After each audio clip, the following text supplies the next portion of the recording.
नमस्कार विद्यार्थियों। तृतीय वर्ष के दूसरे प्रश्न पत्र में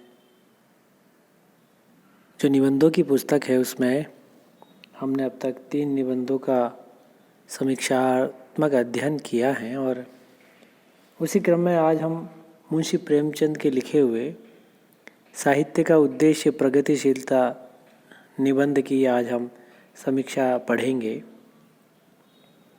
मुंशी प्रेमचंद यूँ तो उपन्यास सम्राट और प्रसिद्ध कहानीकार के रूप में हमारे हिंदी साहित्य के सिरमौर हैं।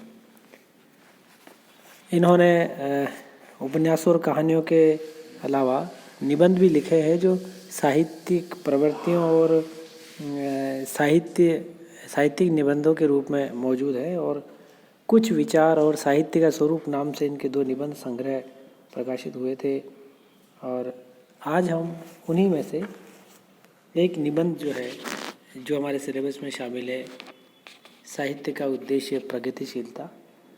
इसमें जो प्रेमचंद के जो विचार उन्होंने व्यक्त किए हैं उनके बारे में हम जानकारी प्राप्त करेंगे।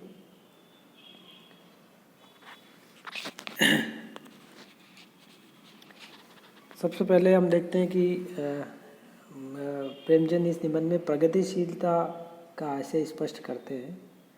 उनका ये मानना है कि प्रत्येक कलाकार जो है और साहित्यकार वो अपने स्वभाव से ही प्रगतिशील होता है और उसके भीतर नया करने की हमेशा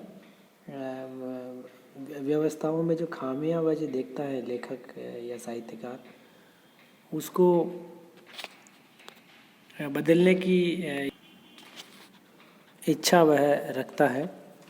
तो इस प्रकार प्रगतिशीलता साहित्यकार का स्वभावतः गुण है और वह वातावरण जो अपने चारों ओर देखता है कलाकार, वो कला के रूप में अपने मनोभावों को व्यक्त करता है, इसलिए वह प्रगतिशील माना जाता है। अगला जो इसमें बिंदु दिया है, जो व्यक्त किया है विचार में, वो है कला का महत्व, यानी कला की क्या उपयोगिता है, साहित्य और कला को जीवन में कितना उपयोगी माना गया है। उसके बारे में लेखक ये बताता है कि सौंदर्य से व्यक्ति को आनंद मिलता है और वह सौंदर्य अपने आप में उपयोगी है। से एक वस्तु से हमें सुख मिलता है तो उसी वस्तु से दुख भी मिल सकता है। तो यहाँ पर भावों और अनुभूति और विचारों से जिनसे हमें आनंद की प्राप्ति होती है वे इसी प्राकृतिक वृद्धि और विकास में सहायक भी सिद्ध होते हैं। तो प्रत्येक कलाकार अपनी कला से सौंदर्य की सृष्टि करता है, इसलिए कलाकार या साहित्यकार का समाज में बड़ा महत्व है और परिस्थिति के विकास के लिए जो है सौंदर्य का होना प्रेमचंद जरूरी बताते हैं। वो ये भी कहते हैं कि कला या सौंदर्य जो कलाकार या साहित्यकार व्यक्त करता है वह आनंद की सृष्टि करने वाला हो, वह निराश और हताश करने वाला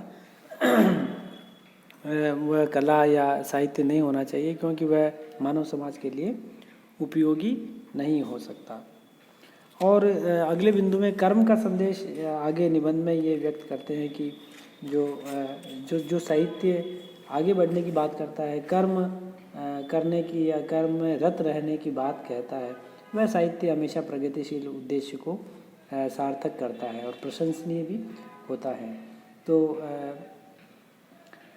जब केवल भावावेश उत्पन्न करें, ऐसे भावावेश जो है उनको व्यर्थ मानते हैं प्रेमचंद, और कला ऐसी हो जिससे कर्म करने के लिए प्रेरित पाठक या दर्शक या श्रोता हो सके।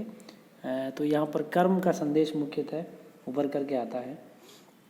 अगला जो बिंदु दिया है वह है कि कला के द्वारा जो वंचित वर्ग हैं, जिनके बारे में अब तक बात नहीं हुई है, कला या सौंदर्य जो है वो अमीरों और धनवानों और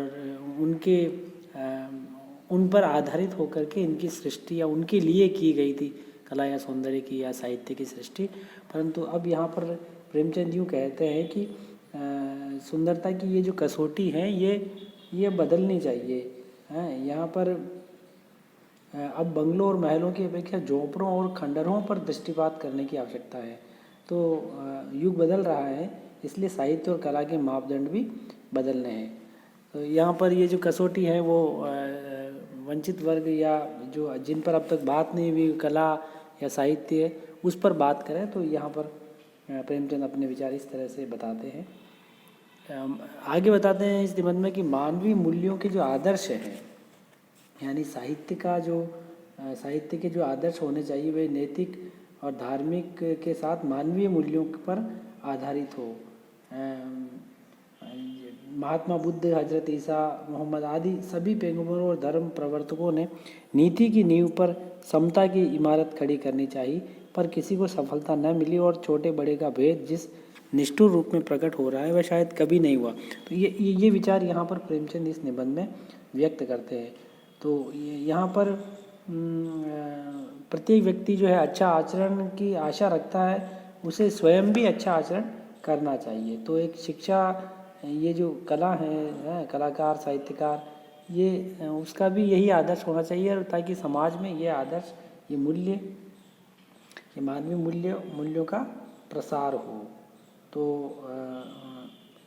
ये इस प्रकार से ये भी एक मुख्य बिंदु इस निबंध का उभर करके आता है।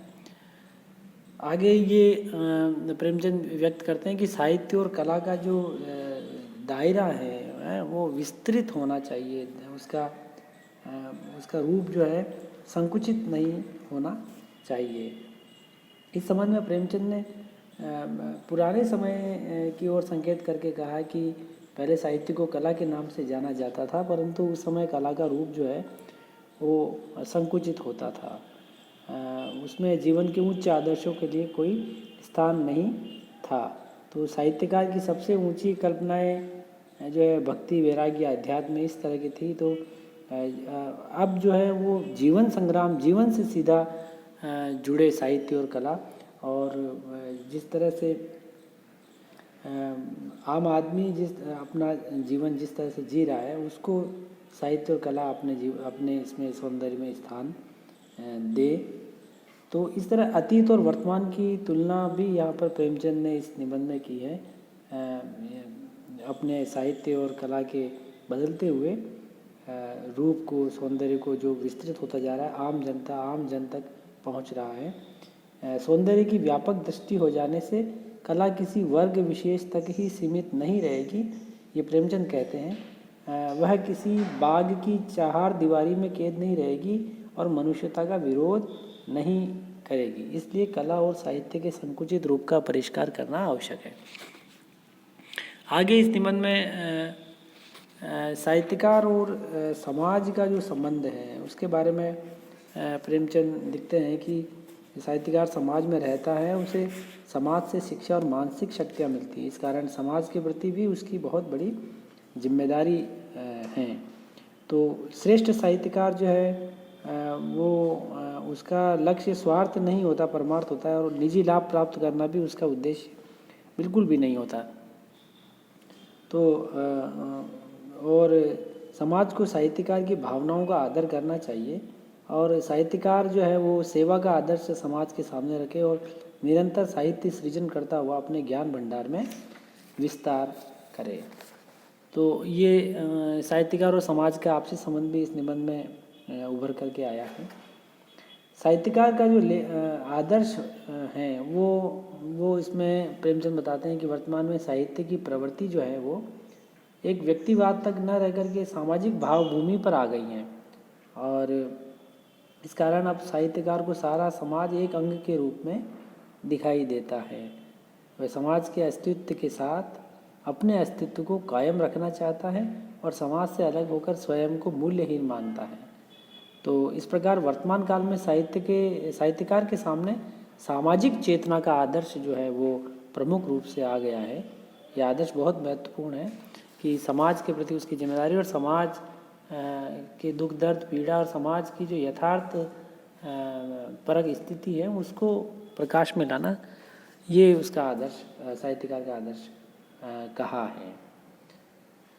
फिर साहित्यकार का उद्देश्य जो है, यानी साहित्यकार का क्या लक्ष्य है, वो प्रेमचंद बताते हैं कि उसका लक्ष्य समाज और देश से जुड़ना है और उसमें नई प्रेरणा जागृत करके यथार्थ का उद्घाटन करना है। तो ये सामान्य जनता के आंदोलन, हलचल और क्रांतियों से साहित्यकार का जीवन जुड़ा रहे और समाज की मनोव्यथाओं और सुख दुख का वह भागीदार बने।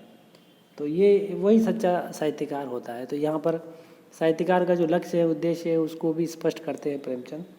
और एक साहित्यकार में जो गुण होते हैं वो उसमें उनको बताते हुए प्रेमचंद कहते हैं कि साहित्यकार में त्याग, सेवा, पवित्र आचरण और सक्रियता आदि गुणों की आवश्यकता जरूरी होती है। तो इस प्रकार निष्कर्ष के रूप में हम ये कह सकते हैं कि ये जो पूरा निबंध है इसमें प्रगतिशीलता का आशय स्पष्ट करते हैं प्रेमचंद। और साहित्य का जो उद्देश्य है वो समाज से जुड़ा हुआ होना चाहिए। सामाजिक चेतना के प्रति साहित्यकार को जागरूक होना बताया है। और साहित्य की जो रचनात्मक प्रवृत्तियां हैं उस पर बराबर बातचीत, चर्चा होनी चाहिए। और इस प्रकार का वातावरण हमारे साहित्य में नवीनता का समावेश कर सकता है। तो ये पूरा जो निबंध है और साहित्यकार, साहित्य और उसकी प्रगतिशीलता किस तरह से अद्यतन रहे, मौजूद रहे, विद्यमान रहे, उसके लिए प्रेमचंद अपने इन विचारों को व्यक्त करते हैं। आपने सुना उसके लिए बहुत बहुत धन्यवाद।